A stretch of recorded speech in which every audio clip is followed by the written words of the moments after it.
Welcome to Wrapped Up Wednesdays. Yo, what is going on, YT? It is your boy Diego again, but as always, you can call me Chancho, whatever floats your boat. And I'm here as always with my co-host Ashley. Ashley, say hi to the people. Hi, guys and gals. Welcome to episode 6 of our true crime series called Wrapped Up. Today we have a very unsettling story for you guys that will definitely make you feel very cautious around those people, even in everyday situations that you wouldn't suspect anything about. This is the story of the pizza murders or the pizza killers. If you're new to the channel, then welcome to the only show on the entire internet where the title of the show not only describes the stories that we talk about, because we talk about cases that are already solved, but also describes your co-hosts. And if you're new to the channel, then we also invite you guys to subscribe so that you guys can hear a new story every Wednesday. Also on Wrapped Up Wednesdays, we have a snack, and we like to change it up every week. For this week, we have decided to snack on Starbucks cold brew coffee and Chewy Chips Ahoy. Because on this channel, not only do we like hot Cheetos with cheese, but we also love Starbucks cold brew coffee and Chewy Chips Ahoy. Yes, Chewy Chips Ahoy are superior to crunchy. Superior. So once again, thank you to everybody for tuning in today's story. If you're interested in true crime like me and Ashley, then don't forget to leave a like on the video. But before we get into the actual story, we have a quick disclaimer for you guys. Warning, the following contains descriptions of crime scenes and other materials that some may find disturbing. Viewer discretion is advised. We also want to say that we mean no disrespect to the victims or the families involved. So without further ado and without wasting any more of y'all's time, let's go ahead and get into today's story. So bust out your blankets and your snacks so we can get through this together.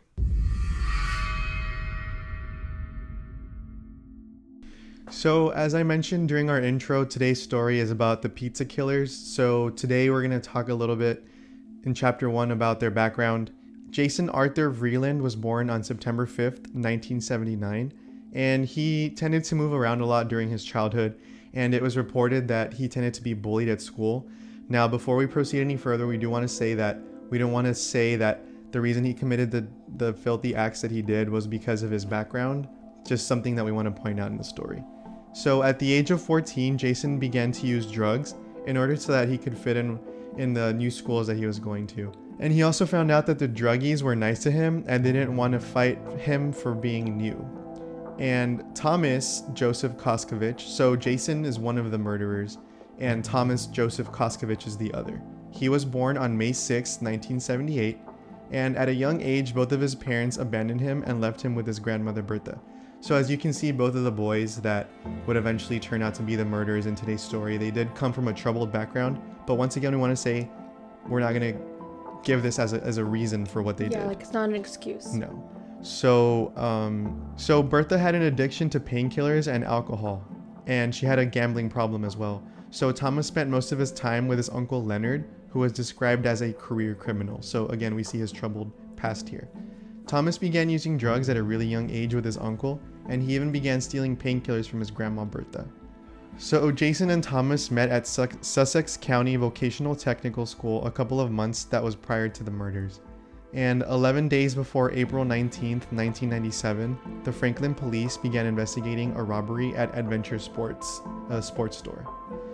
And Thomas and his friend Michael Conklin, who only plays a part in this portion of the story, who was only 19 at this time, decided to rob this store. So Thomas stole 3 firearms during the robbery, which were a .22 caliber revolver, a .45 caliber semi-automatic pistol, and a .40 caliber semi-automatic pistol.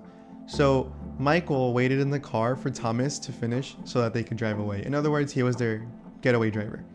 And Thomas and Michael were able to get away scotch-free due to the store having a faulty alarm system, which tends to be the case a lot of the times when you most need the alarm systems to be there or the security systems to be working. Either they're not working or they erase in 24 hours.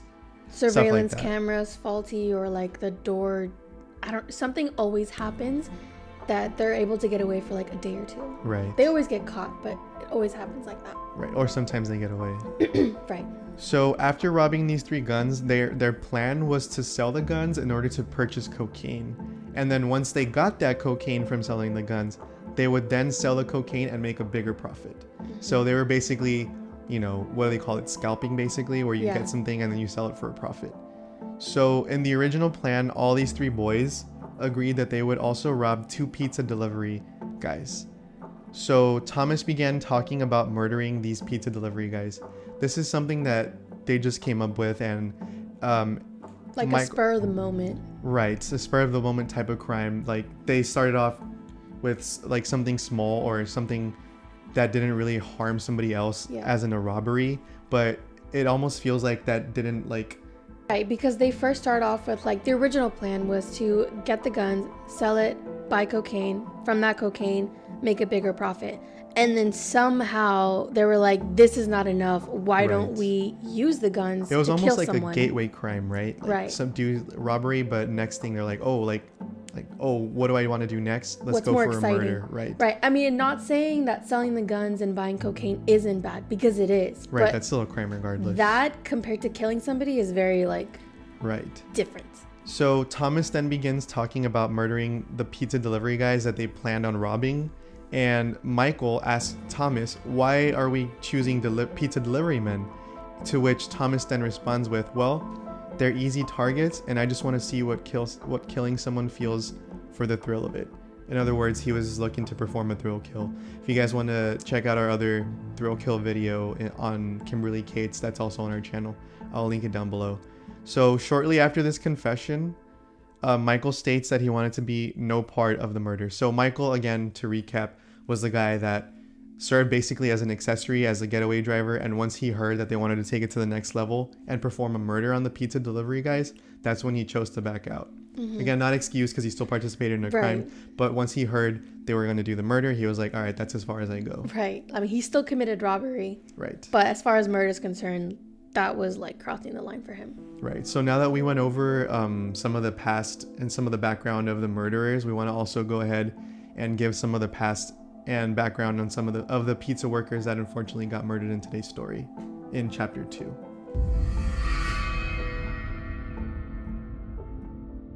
So Jeremy Giordano, one of our victims, was born on January 5th, 1975 to Joseph and Loretta.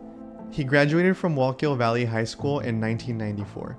So while he was in high school, it was said that he was a part of the wrestling team, and his family reports that even though he wasn't that great at wrestling, he really gave it his all, so he put his honest effort into it.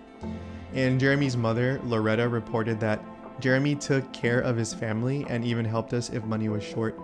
So as you can see, Jeremy, one of our victims, was a really, really kind person and a person who really cared about his family, and people had nothing but good things to say about him. Right. Our other victim, Giorgio Galera, was a graduate from High Point High School, and he began working at Tony's Pizza and Pasta in 1988. So Tony's Pizza and Pasta is the restaurant where both of these boys were working when the unexpected happened to them while on the job. So Giorgio had actually saved up his money, and he had purchased the entire restaurant from the owner while he was only 21 years old in 1993, which is a lot more than I can say for most 21-year-olds. It's really commendable for him to actually own a business at 21. Yeah, that's that's really hard work. Right. So shortly after he purchased this pizzeria, he and his girlfriend Laura Pierce had a daughter named Caitlin. So he was also a father to a daughter named Caitlin. So one of Giorgio's hobbies was camping, and on the night of the murder, he and Laura had actually made plans to go camping. So he had something to look forward to there too. Laura waited for Giorgio in Tony's parking lot while he made the delivery with Jeremy. So she was waiting there for him so that after that they could go on their trip to go camping. The plan was that, again, as I said, the plan was that after this delivery that they were going to make in this kind of secluded area, they were going to go and take their camping trip. But unfortunately for her and for the rest of his family, he never made it back from that pizza delivery. And we're actually going to talk about that crime next up in chapter 3. The thrill kill. Saturday, April 19th, 1997, Jason Vreeland, 17, and Thomas Koskovich, 18, were calling several pizzerias around the area asking if they could deliver pizzas to 196 Scott Road in nearby Franklin, New Jersey. All the pizzerias that they had called that night said no, either because they didn't offer delivery or because they felt like this call was a prank call. mainly because the callers, Jason and Thomas, gave them a sketchy address and also could not provide a phone number. We're going to show a photo of the house they were calling from. Yes. The boys then proceeded to call Tony's Pizza and Pasta, if you can recall in chapter 2. And they asked if they could deliver pizza, but soon found out that Jeremy, 22, was working that night, if you can also recall in chapter 2. They soon hung up the phone, and you'll find out why. The boys decided to call Tony's Pizza once again and place an order for 2 pizzas, mainly because every other pizzeria had said no, so they were just like, all right, this is our only option. Let's call them again. The owner of Tony's Pizza, Giorgio, 25, was very suspicious about this order, so he decided that he would accompany Jeremy. Around 10:30 p.m., Jeremy and Giorgio left to deliver the pizzas. Jeremy and Giorgio arrived at 196 Scotts Road and saw Jason and Thomas waiting outside. Now, you're probably wondering, like, why were they waiting outside? It's kind of a little suspicious, wouldn't you say? Mm-hmm. Them just waiting out kind of in the dark. Because remember, it's 10:30 at night. But right, and it's very dark, and it's a very just isolated location. Yes, but you kind of have to put yourself in Jeremy and Giorgio's mindset. What if they're just like, maybe they're just waiting for us outside because they're really hungry and they really want their pizza? Maybe that's what they were thinking, but I don't know. Giorgio, who was sitting on the passenger side of the car, rolled down his window, because remember, it's 1997, and informed the boys of how much money they owed them. An article from the New Jersey Herald states that Jason asked Thomas if he had money to pay for the pizzas. Thomas said he did have the money and then reached into his pocket, but instead of pulling out money, he pulled out the .45 caliber semi-automatic pistol, because if you can recall, that was one of the weapons that he robbed. They had stolen earlier. Exactly. Jason then also pulled out a .22 caliber revolver out of his pocket as well. Again, that was the weapon that they robbed 11 days prior. Thomas began to shoot into the car, striking Jeremy in the head. Jason also shot into the car and shot Giorgio in the back of the head. Jason and Thomas then removed Jeremy and Giorgio from the car and placed their bodies on the ground with the 2 pizzas to the left of them. Jason and Thomas ran back to Thomas's car. Thomas kept telling Jason, "I can't believe we did this. I can't believe we did this." Jason responded to Thomas by saying, "I love you, man." Afterwards, they hugged, and drove off. It was reported that no money was stolen from Jeremy or Giorgio.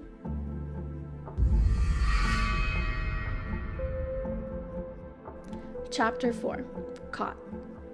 Leading off of Chapter 3, the boys, Thomas and Jason, took no money from the victims, Jeremy and Giorgio.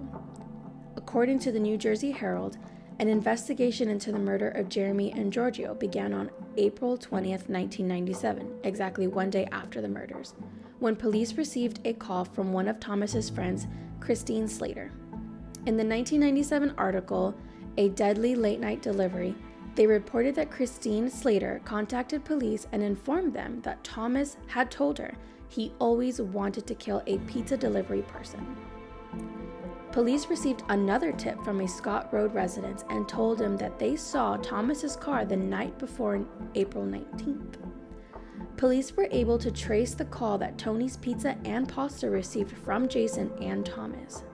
The call was traced to a payphone located outside of a Dunkin' Donuts. Do you remember when they used to have payphones? Yes. They don't exist I don't anymore. think they exist anymore, but... Around 10 p.m. that Saturday, Jason and Thomas were seen on a surveillance camera making the call to Tony's Pizza and Pasta. On April 21st, 1997, police arrested Jason and Thomas. Police were able to uncover the firearms used to commit the murders, which they were also able to point out were stolen from the Adventure Sports Store 11 days ago. Aside from the firearms, police also found bloodstained clothes in a gym bag and Giorgio's wallet, which, if you guys can remember, they had stated that no money was taken from Jeremy or Giorgio, but once they were able to find the evidence in Thomas's house, that's where they found that they had indeed stole Giorgio's wallet.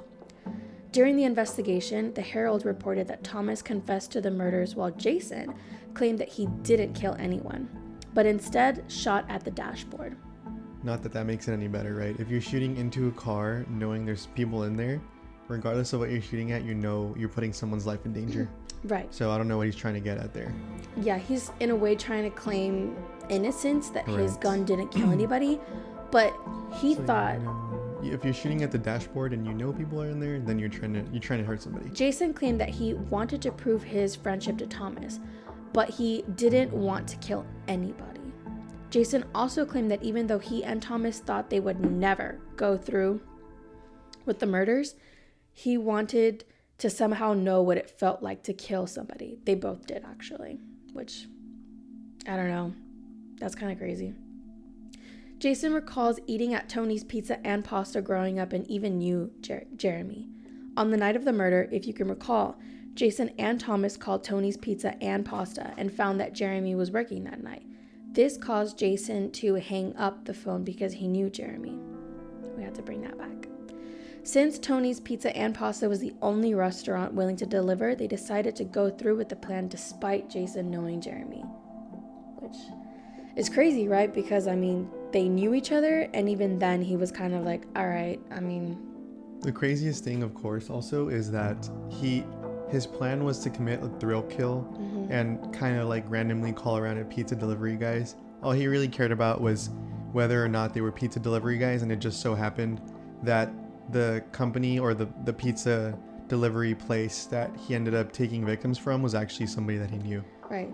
And I think that makes it even more sad because it's he knew one of the victims. Right. I would like to think that in that moment, maybe he could have been like, no, I'm sorry, but we can't target this specific person because we know him. But even then he was like, all right, I got to prove my friendship and loyalty to my friend Thomas. So regardless if I know Jeremy or not, we're just going to have to go through with it, which is unbelievable to me. You also have to think how crazy it was because a lot of people said no, or a lot of other places said no. So in a way, without knowing, they kind of avoided something happening to them. And then these guys over here from Tony's Pizza and Pasta innocently trying to deliver and work, and they ended up becoming victims themselves. Right.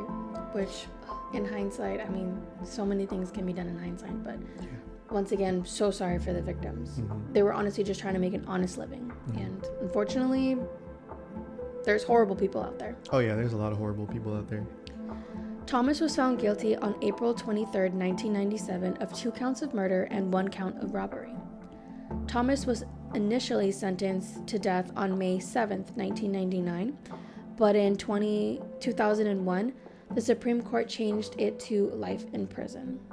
Jason was found guilty on December 22nd, 1999 of purposeful or knowing murder of Giorgio, felony murder of Giorgio, aggravated manslaughter of Jeremy, first-degree robbery, second-degree burglary, conspiracy, possession of a firearm for an unlawful purpose, and possession of the firearm without a permit.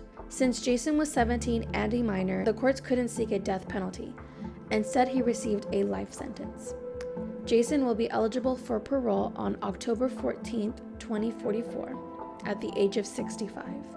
Thomas will be eligible for parole on October 20th, 2072, at the age of 94. These men, these guys that committed these murders will be put away basically for their entire lives, Right. which is, at least some form of justice.